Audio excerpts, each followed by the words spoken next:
Baik, Alhamdulillah Rabbil Alamin. Pada kesempatan yang mulia ini, kita akan melanjutkan pembahasan, yaitu pada tema bagaimana membuat paragraf yang sistematis dan argumentatif.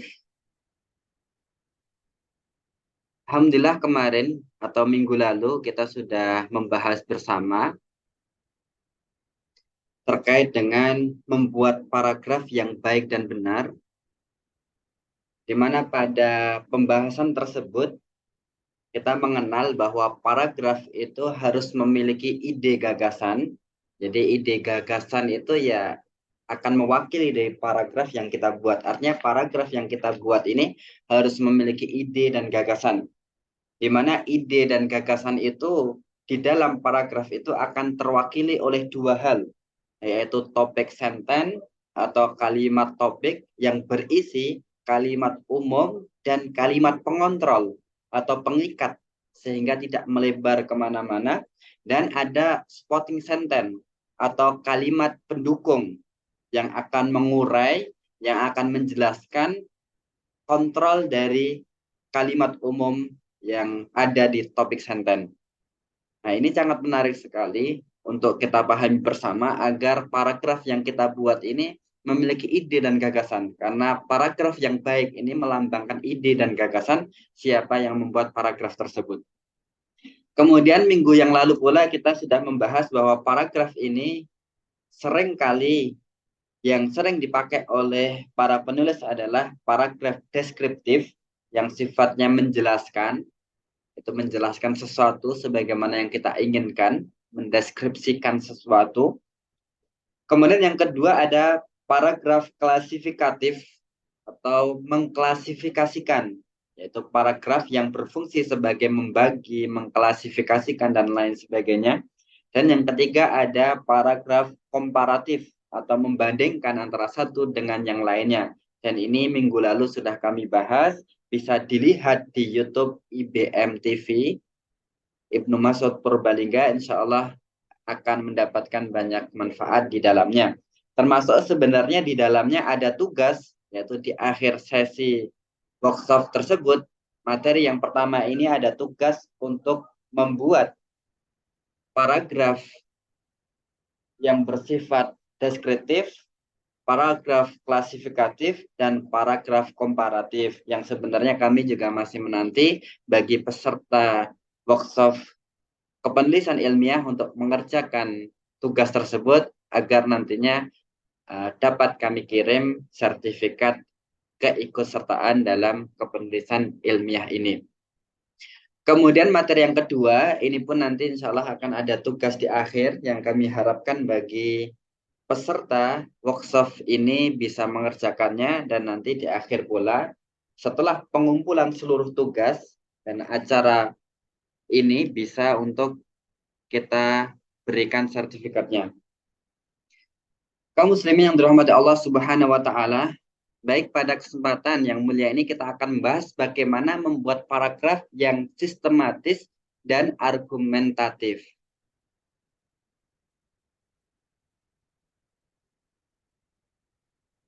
Nah, ini perlu kita ketahui terlebih dahulu bahwa agar kita dapat membuat paragraf yang sistematis dan argumentatif, maka yang pertama kali adalah mempersiapkan bahan sebelum menulis. Nah, ini sangat penting sekali, mempersiapkan bahan sebelum menulis. Ini salah satu contoh dari topik sentence. Akhir-akhir ini, masalah poligami menjadi tema perdebatan hangat di media elektronik dan di media massa, sehingga menimbulkan dua kutub yang pro kontra. Dari masalah ini, dari topik sentence ini, paragraf ini, maka di situ ada beberapa hal yang perlu kita telaah bersama, yaitu apa masalahnya, mengapa menjadi perdebatan hangat,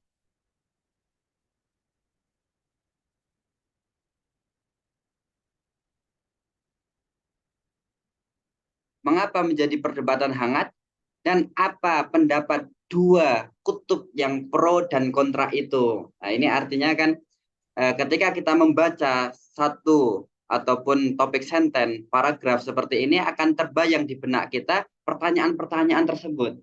Sehingga apa? Sehingga kita perlu untuk mempersiapkan bahan sebelum menulis agar topik senten yang kita buat ini memiliki bahan-bahan terlebih dahulu. Sehingga kita mampu menjawab pertanyaan-pertanyaan yang muncul dari paragraf yang kita buat. Contohnya ini tadi kan, akhir-akhir ini masalah poligami menjadi tema perdebatan hangat di media elektronik, di media massa. Sehingga menimbulkan dua kutub yang pro dan kontra. Nah ini berarti paragraf klasifikatif kemarin, di mana dari paragraf ini akan muncul pertanyaan-pertanyaan. Sehingga kita perlu mempersiapkan bahan sebelum menulis. Agar apa yang kita tulis ini kita sudah memiliki jawaban-jawaban dari pertanyaan-pertanyaan yang akan muncul dari pembaca.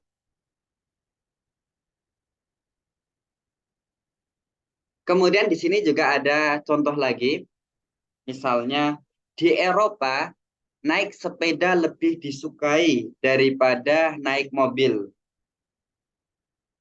Ini berarti salah satu contoh paragraf komparatif, yaitu mengkomparasikan antara sepeda dan mobil. Di Eropa, naik sepeda lebih disukai daripada naik mobil. Nah, penjelasannya atau yang disebut sebagai supporting sentence-nya, pertama-tama sepeda harganya dan pemeliharaannya relatif lebih murah. Nah, ini ada kata murahnya yang dimerahi di situ.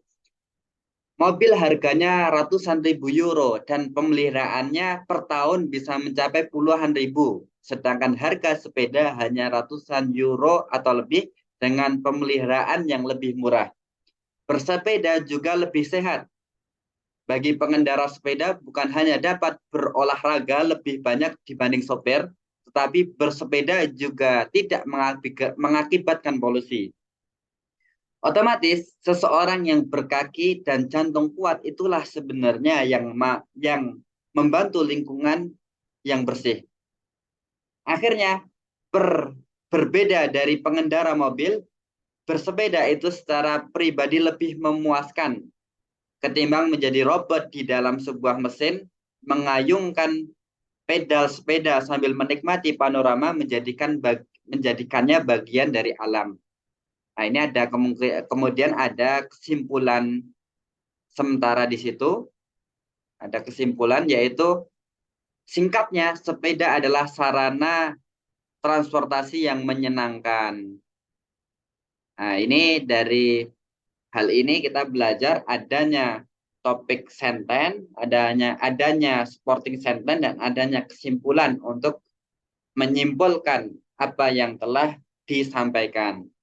Nah, semuanya ini perlu adanya persiapan. Karena apa? Karena berikutnya ini kita akan mengenal, di sini ada susunannya. Jadi kalau paragraf yang baik ini bisa kita susun.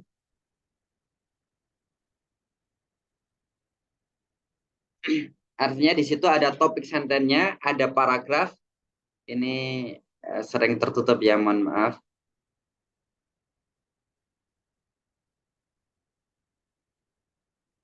Seperti itu. Ada topik sentence-nya, ada paragraf, ada kesimpulan.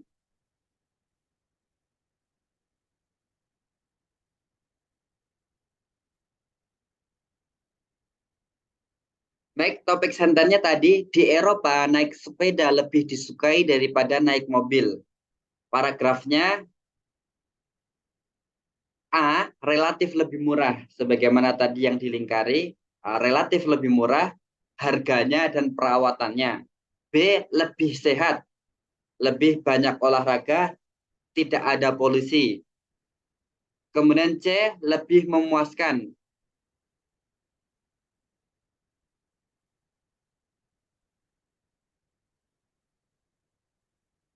yaitu menikmati panorama dan menjadi bagian dari alam. Kemudian kesimpulannya, singkatnya, sepeda adalah sarana transportasi yang menyenangkan. Ini mungkin karena sering tertutup, coba untuk kami kecilkan saja.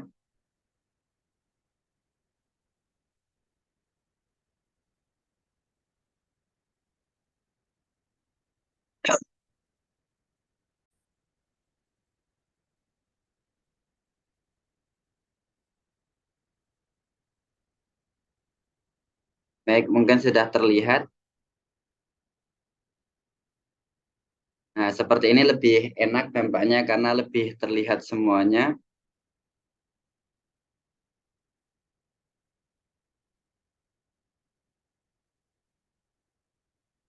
Nah, artinya di sini kita perlu persiapan bahan untuk menulis kalimat-kalimat atau paragraf yang baik sehingga ia sistematis dan argumentatif. Contoh lain di sini ada contoh lain.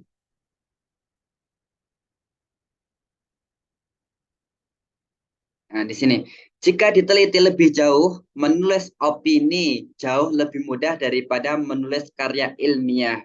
Ini satu topik senten. Paragraf ini adalah paragraf yang bersifat komparatif lagi, yaitu membandingkan opini dengan menulis karya ilmiah. Penjelasannya atau supporting sentence-nya, menulis opini bisa ditulis tanpa kaidah yang mengikat seperti kutipan-kutipan baku dalam footnote ataupun referensi yang otoritatif.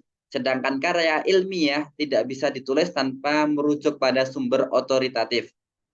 Opini juga memiliki gaya dan langgam penulisan yang beragam dengan identitas khas penulisnya, berdasarkan apa yang dilihat, didengar, dan diperhatikan dari beragam kejadian dan bacaan dengan bahasa yang menarik dan mudah dipahami, ditambah sedikit eksplorasi tentang tema utama yang ada dalam opini. Sedangkan karya ilmiah cenderung memiliki kaidah baku yang terkadang justru menggunakan bahasa yang rumit untuk dipahami dengan eksplorasi yang sangat mendalam untuk mengurai persoalan-persoalan yang menjadi topik utama pembahasan. Kemudian bila dilihat dari segi panjang tulisan, maka opini cenderung tidak panjang dengan tujuan pembaca mudah untuk mencerna. Sedangkan karya ilmiah biasanya berlembar-lembar. Kemudian apabila dilihat dari kondisi yang dibutuhkan untuk membaca atau untuk menulis, menulis opini bisa lebih santai menyelesaikannya karena dapat dikerjakan di perjalanan, di waktu senggang, bahkan menjelang tidur. Padahal bagi penulis karya ilmiah, seringnya mereka harus meluangkan waktu khusus dengan konsentrasi yang tergolong tinggi. Dengan kata lain, ini kesimpulannya ya, menulis opini adalah sesuatu yang menyenangkan, tapi menulis karya ilmiah adalah sesuatu yang menyusahkan. Ini contoh saja, contoh bagaimana menulis yang sistematis, yang baik. Karena apa? Karena di sini kita akan melihat adanya sistematika seperti ini. Pertama, topik senten. Topik sentennya itu jika diteliti lebih jauh, menulis opini jauh lebih mudah daripada menulis karya ilmiah. Konten yang dibandingkan atau supporting sentence-nya, pertama kaidah penulisan. Tadi opini bebas, sedangkan menulis ilmiah ketat. B. Gaya bahasanya. Opini fleksibel, karya ilmiah kaku. C. Panjang tulisan. Opini tulisannya pendek, sedangkan karya ilmiah panjang. D. Kondisi menulis. Opini kapan saja, sedangkan menulis ilmiah harus fokus. Kesimpulan, dengan kata lain, menulis opini adalah sesuatu yang menyenangkan, tetapi menulis karya ilmiah adalah sesuatu yang menyusahkan. Nah, untuk dapat memetakan seperti ini, maka kembali lagi kepada poin pertama tadi, yang kita siapkan agar tulisan kita ini sistematis dan argumentatif adalah menyiapkan bahan sebelum menulis. Nah, sehingga apa? Sehingga apa yang kita tulis tadi bisa sesuai atau selaras dengan bahan yang kita dapat dari membaca ataupun dari telaah-telaah dan lain sebagainya. Ini yang pertama. Kemudian yang kedua, agar tulisan kita atau paragraf yang kita buat ini sistematis dan argumentatif, maka kita perlu menyusun argumentasi dengan premis-premis. Premis-premis ini misalnya, itu menyusun paragraf deduktif, menyusun argumentasi dengan premis. Nah, ini misalnya ya, A sama dengan B, C sama dengan A, untuk itu C sama dengan B. Nah, paragraf deduktif ini kan mengambil kesimpulan ya dari yang luas menuju ke yang lebih rinci seperti itu. Contohnya di sini, A sama dengan B, setiap makhluk hidup pasti mati. C sama dengan A, Jokowi atau Joko adalah makhluk hidup. Kemudian C sama dengan B. Untuk itu, Joko pasti mati. Nah, susunan paragraf yang baik adalah menggunakan premis-premis seperti ini. Sehingga paragraf atau tulisan yang kita tulis ini akan mengarah kepada kesimpulan-kesimpulan yang selaras dengan logika. Contohnya ini tadi ya. Setiap makhluk hidup pasti mati. Joko adalah makhluk hidup, maka Joko pasti mati. Nah, ini kan premis-premis A sama dengan B, C sama dengan A. Untuk itu C sama dengan B. Nah, ini perlu kita terapkan dalam tulisan-tulisan kita agar paragraf yang kita buat ini sistematis dan argumentatif. Ini contohnya. Contoh menyusun paragraf dengan premis adalah setiap pondok bersistem madrasah yang berasrama memiliki sistem belajar yang efektif. Setiap pondok bersistem madrasah yang berasrama memiliki sistem belajar yang efektif. Gontor adalah pondok yang bersistem asrama. Maka Gontor memiliki sistem belajar yang efektif. Ini tadi bahwa A sama dengan B, C sama dengan A, untuk itu C sama dengan B. Setiap pondok bersistem madrasah yang berasrama memiliki sistem belajar yang efektif. Gontor adalah pondok yang bersistem asrama, maka Gontor memiliki sistem belajar yang efektif. Contoh yang lebih panjangnya lagi, di sini, setiap pondok yang bersistem madrasah berasrama memiliki sistem belajar yang efektif. Dalam sistem ini, kegiatan belajar para santrinya dikontrol oleh para pengasuh dan kiai, dari sejak bangun tidur hingga waktu tidur malam. Semua didesain untuk tujuan pendidikan dan pengajaran. Gontor adalah pondok pesantren yang menerapkan sistem madrasah, yaitu madrasah yang diasramakan. Para santrinya diwajibkan masuk asrama dengan disiplin yang ketat agar para santri mendapat kesempatan belajar yang lebih banyak. Para guru dan pengasuh memiliki tanggung jawab mengontrol kegiatan kependidikan para santri di dalam dan di luar kelas. Maka dari uraian di atas dapat disimpulkan bahwa sistem madrasah yang diterapkan Pondok Gontor sangat efektif untuk sistem belajar para siswa. Nah, ini premis-premis seperti ini perlu diterapkan agar tulisan kita sistematis dan argumentatif. Ini yang kedua. Yang pertama tadi mempersiapkan bahan secara matang terlebih dahulu sebelum menulis. Karena tulisan kita ini akan dapat dicerna oleh orang lain, akan muncul pertanyaan-pertanyaan, sehingga kita mampu menjawab pertanyaan tersebut dalam paragraf kita. Kemudian menyusun paragraf ini dengan premis-premis. Ini yang kedua. Kemudian yang ketiga, memperhatikan syarat-syarat paragraf. Ini paragraf kita agar menjadi paragraf yang sistematis dan argumentatif, maka perlu memperhatikan syarat-syarat paragraf sebagai berikut. A, paragraf harus utuh. Nah, ini sangat penting. Paragraf ini harus utuh. Hanya ada satu ide pokok. Jadi setiap paragraf itu harusnya hanya memiliki satu ide pokok. Satu ide pokoknya apa dalam paragraf ini. Kemudian setiap kalimat penunjang harus berhubungan langsung dengan kalimat topik. Setelah memiliki ide pokok ini kan kita tentukan topik sentennya. Setelah topik sentence ini ada supporting sentence atau kalimat penunjang. Nah, kalimat penunjangnya ini harus berhubungan langsung dengan topik sentence atau dengan kalimat topik. Yang ketiga, setiap kalimat penunjang harus berisi penjelasan langsung, ide pokok, dan tidak boleh menyimpang. Nah, di sini dia. Ketika memiliki topik sentence, supporting sentence-nya ini harus berkaitan langsung dan menjelaskan langsung ide pokok tersebut tidak menyimpang. Kalau menyimpang maka seringkali disebut oleh guru-guru kami sebagai kolesterol ataupun sebagai penyakit dan lain sebagainya. Karena yang seharusnya tidak perlu disebutkan tetapi malah disebutkan di dalam suatu paragraf, malah menjadikan fokus seseorang dalam membaca ini terputus ataupun terpencar. Yang keempat, penjelasan bisa panjang asal tidak bertentangan dengan ide pokok dan tidak terlalu syarat dengan ide. Jadi dalam karya-karya ilmiah itu biasa kalimat-kalimatnya panjang, penjelasan-penjelasannya panjang, itu tidak mengapa asal tidak bertentangan dengan ide pokok dan tidak syarat dengan ide. Artinya kita cukup membahas ide pokoknya saja apa? Karena di dalam ide pokok tadi ada pengontrolnya atau ikatan-ikatnya, kita mengurai pengontrol tersebut dengan urean-urean yang argumentatif, memiliki footnote-footnote atau memiliki landasan-landasannya. Ini yang pertama, paragraf harus utuh. Kemudian berikutnya B, paragraf harus koheren. Apa itu koheren? Koheren adalah terpaut bersama atau terpaut dengan urut. Nah, ini artinya paragraf 1 nantinya dengan paragraf yang lainnya pun harus koheren.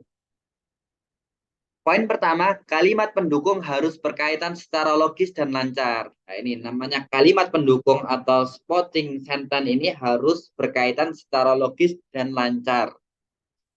Yang kedua, antara satu kalimat dengan kalimat lain tidak boleh meloncat-loncat. Ya, kalau kita membahas misalnya terkait pondok pesantren ataupun terkait gontor, ya paragraf berikutnya masih terkait dengan gontor seperti itu, tidak loncat-loncat. Paragraf pertama membahas gontor, paragraf kedua membahas misalnya isu tentang elektronik, paragraf ketiga tentang mungkin terkait dengan perniagaan dan lain sebagainya. Ini kan tidak koheren, loncat-loncat. Yang ketiga, loncatan kalimat ditandai dengan kalimat penghubung atau sigpos. Nah, ini ketika ada kalimat satu dengan kalimat yang lainnya, maka perlu ada kalimat penghubung. Misalnya adalah ketika kita telah menjelaskan keindahan pesantren, misalnya kebaikan pesantren, kalimat berikutnya atau paragraf berikutnya kita bisa menggunakan penghubung. Oleh karena itu, karena penjelasan tersebut, maka kita perlu menyekolahkan anak-anak kita ke dalam pesantren. Nah, ini ada penghubungnya. Oleh karena itu, oleh sebab itu, dengan penjelasan itu atau berbeda dengan penjelasan di atas, ini merupakan kalimat-kalimat penghubung yang akan menghubungkan satu paragraf dengan paragraf yang lainnya sehingga paragraf menjadi koheren. Yang keempat, urutan kalimat itu bisa kronologis, bisa proses, bisa kepentingan. Artinya ketika kita menjelaskan suatu paragraf, kita bisa merunutkannya dengan kronologisnya. Misalnya pada tahun sekian terjadi ini, pada tahun berikutnya terjadi ini, pada tahun berikutnya terjadi ini, atau bisa dalam proses. Proses pertama adalah seperti ini, kedua seperti ini, ketiga seperti ini, atau bisa kepentingan. Kepentingannya adalah ini, dan ini, seperti itu. Ini agar paragraf yang kita buat koheren, sehingga bisa dinilai sistematis dan argumentatif. Contohnya di sini, kemajuan telah berangsur-angsur dicapai dalam perjuangan melawan penyakit kanker. Nah, ini ada kalimat berangsur-angsur dicapai dalam perjuangan melawan penyakit kanker gitu. Ada kemajuan ya dalam melawan penyakit kanker. Ini topik sentennya. Kemudian supporting sentence-nya atau penjelasnya, nah ini penjelasan dengan kronologisnya. Yaitu pada awal tahun 1900-an, sedikit sekali penderita penyakit kanker yang mempunyai harapan untuk bisa terus hidup. Nah, ini pada tahun 1900-an. Artinya banyak sekali penderita kanker ini yang wafat gitu. Karena tidak memiliki harapan hidup. Selanjutnya pada tahun 1930-an, satu di antara 5 orang penderita kanker berhasil hidup lebih dari 5 tahun. Nah, ini Masya Allah sekali. Artinya ada perkembangan berangsur-angsur tadi, kemajuan yang berangsur-angsur.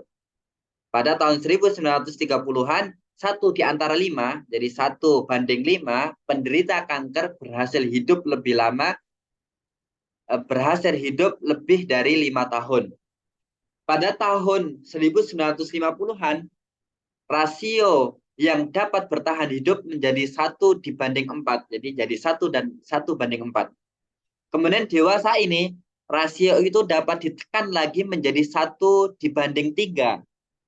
Nah, kemajuan rasio dari 1/4 ke 1/3 ini berarti dapat diselamatkannya hampir 60.000 jiwa manusia. Dan ini salah satu contoh paragraf yang di situ ada topik sentennya. Ini berarti paragraf sifatnya adalah deskriptif. Kemudian ada supporting sentence-nya, penjelasnya ini dengan kronologisnya. Sehingga mengurutkan dari tahun sekian, bertambah tahun sekian, bertambah tahun sekian. Dari situlah kemudian kemajuan rasio dari 1/4 ke 1/3 ini berarti dapat diselamatkan hampir 60.000 jiwa manusia. Nah kan ketika membaca seperti ini kan logikanya kan berjalan. Paragrafnya sistematis dan argumentatif. Kemudian contoh berikutnya, ini contoh dari guru kami, yaitu Profesor Hamid Fahmi Zarkasi. Beliau menyontohkan di sini, terdapat kesamaan dan perbedaan di antara para cendekiawan tentang elemen worldview. Nah, ini topik sentennya ya. Ada terdapat kesamaan dan perbedaan di antara para cendekiawan tentang elemen worldview. Ini berarti paragraf yang deskriptif, yang menjelaskan. Nah, ini topik senternya di sini ada terdapat kesamaan dan perbedaan di antara para cendekiawan tentang elemen worldview. Pengikatnya apa? Pengikat ataupun kontrol dari topik senten ini adalah elemen worldview. Artinya kita cukup menjelaskan perbedaan dan kesamaan dalam atau cendekiawan dalam melihat elemen worldview. Bagi Thomas Wall, elemen pandangan hidup ditentukan oleh pemahaman individu terhadap 6 bidang pembahasan, yaitu Tuhan, ilmu, realitas, diri, etika, dan masyarakat. Nah, ini ada 6 ya, menurut Thomas Wall. Nah, ini ada footnote-nya. Nah, paragraf yang baik itu seperti itu. Jadi setelah ada topik sentennya, ada supporting sentennya, di supporting sentennya ini langsung ada footnote pertama gitu. Ini footnote-nya Thomas Wall-nya. Nah, ketika kita menukil seseorang, ya berarti kita harus menghadirkan bukunya, menghadirkan dia itu nulis di mana. Kalau tidak, berarti ya itu opini kita saja. Kalau tidak menghadirkan referensi. Nah, ini bedanya antara tulisan ilmiah dengan tulisan lainnya. Jika tulisan ilmiah, maka ketika kita menukil nama orang, ya kita mencari buku karya orang tersebut. Sehingga menjadi rujukan otoritatif. Nah, kemudian beliau memberikan kalimat penghubung agar koheren tadi. Jadi paragrafnya ini koheren. Dalam perspektif lain yang hampir sama, nah ini kan kalimat penghubung itu. Agar menghubungkan pendapatnya Thomas Wall dengan pendapatnya berikutnya. Yaitu dari perspektif lain yang hampir sama, ini kalimat penghubung, Wallinian Smart menetapkan 6 elemen. Nah, ini kan sama-sama menetapkan elemen, jadi hampir sama seperti itu. Yang ia sebut sebagai dimensi agama. Keenam elemen itu adalah doktrin, mitologi, etika, ritus, pengalaman, dan masyarakat. Nah, kemudian beliau memberikan footnote lagi nantinya. Ini footnote dari Ninian Smart. Berarti ini dari perspektif lain yang hampir sama dengan Wall. Dengan Wall ya. Ini Ninian Smart. Ini berarti komanya di sini. Jadi dari perspektif lain yang hampir sama dengan Wall, Ninian Smart menetapkan 6 elemen. Jadi Ninian Smart ini menetapkan 6 elemen. Berarti kan dia hampir sama perspektif dengan pendapat yang pertama atau Thomas Wall. Berikutnya dari sudut pandang Islam, nah ini kalimat penghubung lagi ya. Jadi ada kalimat penghubung lagi. Dari sudut pandang Islam, Naqib al-Atas menetapkan lebih banyak lagi elemen worldview Islam yang terdiri dari konsep tentang hakikat Tuhan, tentang wahyu atau Al-Quran, tentang penciptaan, tentang hakikat kejiwaan manusia, tentang ilmu, tentang agama, tentang kebebasan, tentang nilai, dan kebajikan, tentang kebahagiaan. Nah, ini semua tiga pendapat ini, baik pendapatnya Thomas Wall, pendapatnya Ninian Smart, pendapatnya Nakib Al-Atas merupakan supporting idea ataupun supporting sentence tadi. Kemudian setelah itu dipaparkan, maka memang perlu adanya diskusi kesimpulan dari paragraf yang kita buat. Dari ketiga pemikir tersebut di atas, sekurangnya kita bisa mengidentifikasi bahwa mereka hampir sepakat bahwa 5 elemen penting worldview adalah konsep Tuhan, konsep realitas, konsep ilmu, konsep etika atau nilai, dan kebijakan, dan konsep tentang diri manusia. Nah, ini yang disepakati. Namun, spektrum makna worldview Wall dan Smart menjadi terbatas ketika keduanya tidak menjadikan konsep wahyu, penciptaan, agama, dan kebahagiaan sebagai elemen worldview, seperti konsepnya Al-Atas. Di sini Al-Atas bahkan menekankan bahwa pandangan hidup berperan dalam cara menafsirkan apa makna kebenaran atau truth. Nah, ini ada kesimpulan. Setelah tadi ada topik sentence, kemudian topik sentence-nya ini dikuatkan dengan supporting sentence. Supporting sentence ini setiap pendapatnya ini ada referensinya. Ini Thomas Wall, kemudian Ninian Smart, kemudian Nakib Al-Atas, semuanya ada referensinya. Baru kemudian ada kesimpulan. Kesimpulan dari diskusi tadi. Nah, ini paragraf yang menarik agar koheren antara satu pendapat dengan pendapat yang lainnya dihubungkan dengan kalimat penghubung. Ini yang ketiga, yaitu kita memperhatikan syarat-syarat paragraf. Kemudian sekarang yang keempat adalah perlunya kesatuan paragraf. Kesatuan paragraf dapat diatur dengan menghubungkan antara satu paragraf dengan paragraf yang lain secara konsisten.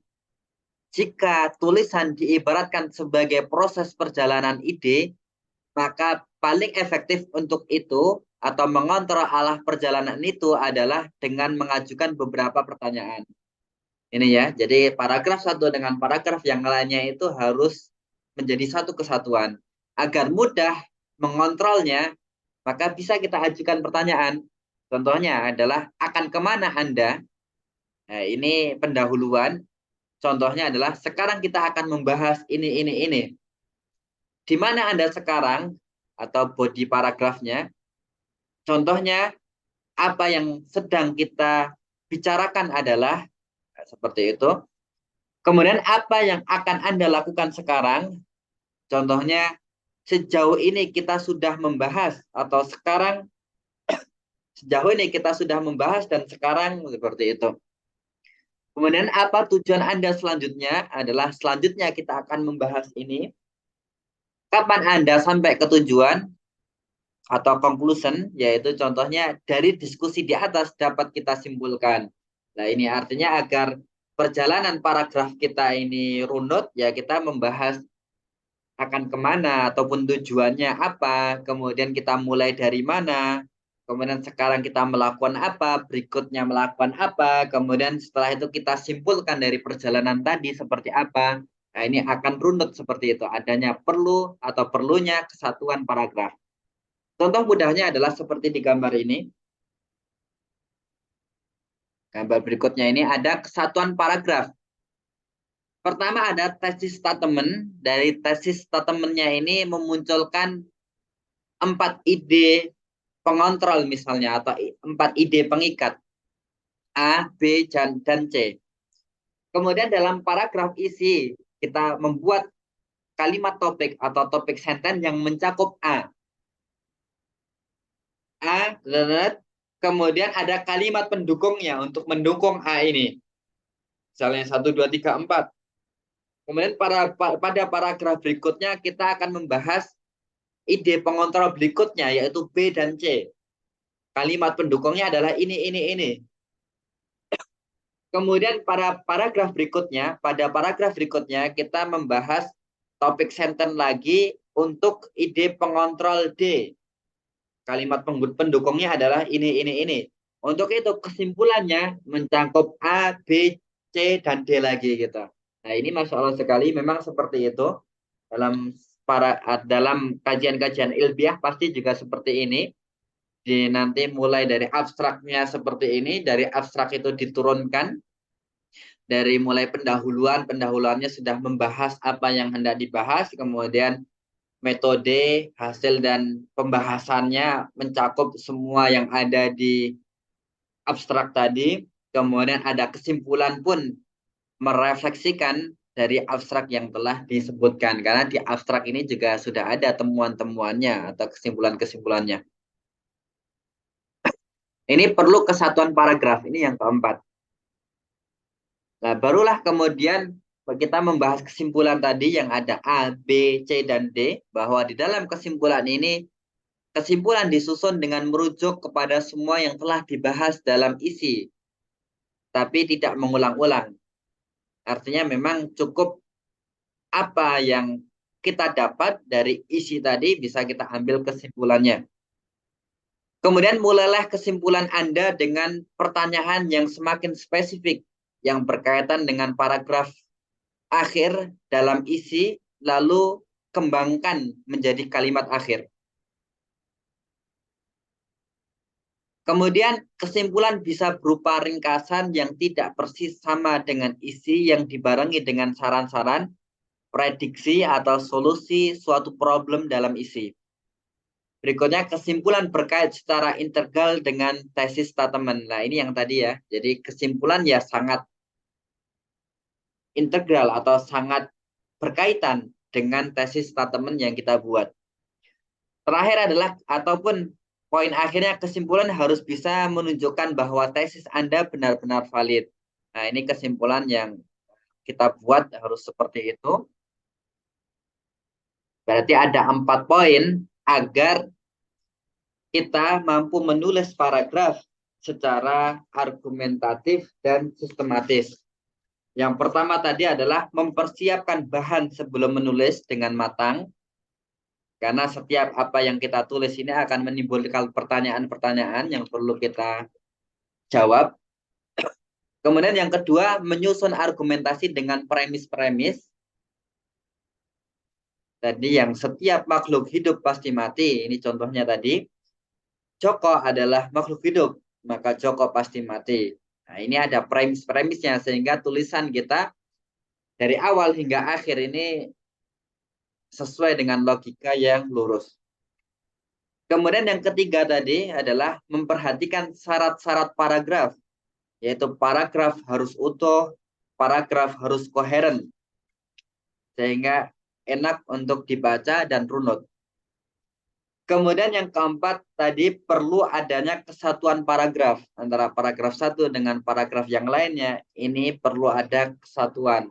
Sehingga dengan 4 ini kita akan mampu membuat paragraf yang sistematis dan argumentatif. Nah, di sini ada tugas dibagi para peserta workshop kepenulisan ini untuk bisa dikerjakan, yaitu membuat 3 paragraf yang berisi deskriptif, klasifikatif, dan komparatif dalam satu tema yang sama. Jadi dalam satu tema yang sama kita perlu menghadirkan 3 paragraf ini. Jika tugas di workshop kepenulisan pertama adalah membuat paragraf deskriptif, membuat paragraf klasifikatif, membuat paragraf komparatif, maka tugas yang kedua dalam pertemuan ini adalah membuat 3 paragraf sekaligus, yaitu deskriptif, klasifikatif, dan komparatif dalam satu tema yang sama. Ini kami beri contohnya seperti ini. Nah, di era globalisasi dan informasi seperti sekarang ini, memiliki laptop bagi mahasiswa adalah suatu kewajiban. Nah, ini artinya kalimat ini adalah topik sentence. Topik senten di era globalisasi dan informasi seperti sekarang ini, memiliki laptop bagi mahasiswa adalah suatu kewajiban. Nah, ini kalimat pengikatnya ataupun pengontrolnya adalah laptop bagi mahasiswa adalah suatu kewajiban. Ini kalimat pengontrolnya sehingga fokus penjelasan berikutnya terkait dengan laptop. Penjelasannya ataupun supporting sentence-nya, laptop adalah komputer portable. Nah, ini berarti kalimat atau ini tadi ya, di era globalisasi dan informasi seperti sekarang ini memiliki laptop bagi mahasiswa adalah suatu kewajiban. Ini merupakan kalimat deskriptif ataupun paragraf deskriptif menjelaskan tentang atau diikat topik sentence-nya dengan memiliki laptop bagi mahasiswa adalah suatu kewajiban. Penjelasannya atau supporting sentence-nya, laptop adalah komputer portable berukuran relatif kecil dan ringan dengan berat berkisar antara 1 hingga 6 kilo. Dengan berat yang cukup ringan tersebut, laptop bisa menjadi daily driver bagi mahasiswa. Laptop yang ringan dan bisa dibawa kemana-mana. Laptop ini menguntungkan mahasiswa dalam mengerjakan tugas-tugas harian, mengerjakan proyek bersama, atau untuk urusan entertainment. Bagi pencinta game dan desain grafis, laptop juga menyediakan banyak fitur yang dapat dioptimalisasikan oleh mahasiswa dengan mendownload software tertentu sesuai kebutuhan. Nah, ini merupakan supporting sentence, kemudian perlu ada kesimpulan sementara seperti itu. Dengan banyak fitur yang disediakan tersebut, tidak salah banyak mahasiswa lebih memilih laptop ketimbang PC. Nah, ini kan berarti ada topik sentence, ada supporting sentence, ada kesimpulan sementara. Dihubungkan lagi dengan paragraf berikutnya, ini paragraf yang klasifikatif, yaitu jika dilihat dari sisi penggunaannya, laptop dapat dikategorisasi menjadi 3. Nah, ini berarti mengambil idenya tadi. Karena tadi membahas laptop, maka paragraf keduanya pun ini membahas laptop gitu. Nah, tadi kan disimpulkan, dengan banyak fitur yang disediakan tersebut, tidak salah banyak mahasiswa lebih memilih laptop ditimbang PC. Nah, ini kita tarik lagi kata laptopnya untuk membangun paragraf berikutnya agar koheren seperti itu. Jadi menyambungkan paragraf satu dengan paragraf berikutnya ini bisa mengambil satu kata di paragraf sebelumnya untuk dijelaskan lebih lanjut di paragraf berikutnya. Jika dilihat dari sisi penggunaannya, laptop dapat dikategorisasi menjadi 3. Ini berarti supporting sentence dari paragraf yang klasifikatif. Pertama, laptop daily driver. Laptop daily driver adalah laptop yang umumnya digunakan banyak orang dari mulai anak SMA, mahasiswa, guru, dan dosen. Laptop ini biasanya memiliki kapasitas RAM standar yaitu 2 GB. Yang kedua, laptop gaming. Laptop gaming adalah laptop khusus bagi pencinta game, baik online maupun offline, di mana dalam kerjanya membutuhkan power yang besar. Kebutuhan power besar ini menjadikan laptop gaming biasanya memiliki kapasitas RAM 2 sampai 4 kali lipat dari laptop standar, yaitu bisa 4 sampai 18 GB. Kapasitas besar ini dibutuhkan agar grafis game terlihat garang dan lancar saat game dijalankan. Yang ketiga, laptop grafis. Laptop grafis sebagaimana laptop gaming adalah laptop khusus bagi profesional yang terjun di dunia desain grafis. Laptop ini biasa digunakan untuk mengerjakan editing video, film, pembuatan poster, baliho, dan sejenisnya dari kapasitas RAM laptop dan sejenisnya. Dari kapasitas RAM laptop grafis berbeda. Dari kapasitas RAM laptop grafis berbeda di tengah-tengah antara laptop daily driver dan laptop gaming, yaitu antara 2 hingga 6 GB. Kemudian ada kesimpulannya, yaitu jadi yang membedakan ketiga laptop itu, yaitu laptop gaming, daily driver, dan grafis adalah kapasitas RAM-nya. Ini adalah kesimpulan dari paragraf ini. Kemudian paragraf berikutnya disambung lagi dengan paragraf berikutnya, masih membicarakan laptop lagi. Laptop meskipun banyak orang yang telah mengenalnya, kadang disejajarkan secara keliru dengan netbook. Nah, ini ada paragraf komparatif. Masih membicarakan terkait laptop di mana dikomparasikan dengan netbook. Laptop dan netbook jelas beda. Sekurang-kurangnya ada 6 perbedaan antara laptop dan netbook. Pertama, ukuran layar. Kedua, berat. Ketiga, spesifikasi grafis. Keempat, perbedaan ukuran RAM. Kelima, DVD-ROM. Keenam, daya tahan baterai.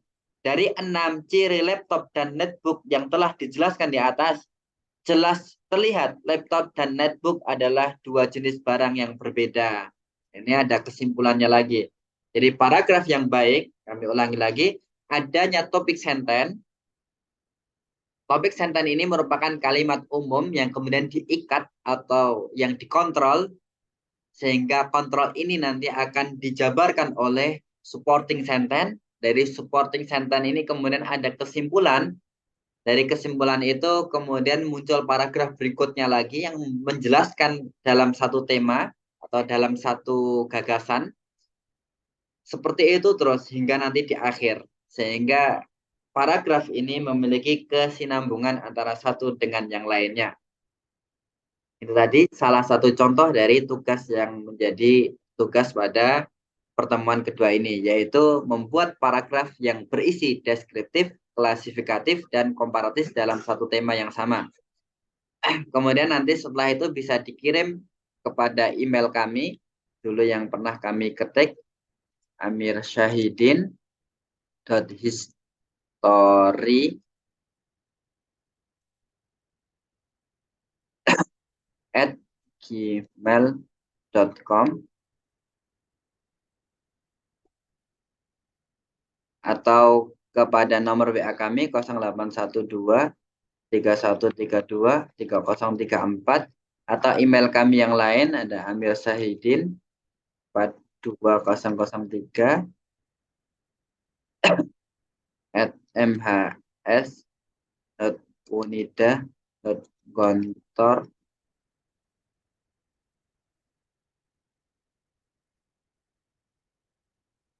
Nah, bisa untuk dikirim ke email ataupun nomor HP kami. Ini yang bisa kami sampaikan, kurang lebihnya mohon maaf sebesar-besarnya.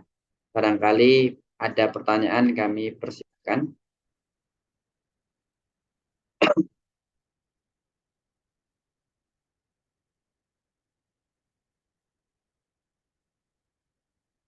Monggo barangkali ada pertanyaan yang ingin ditanyakan.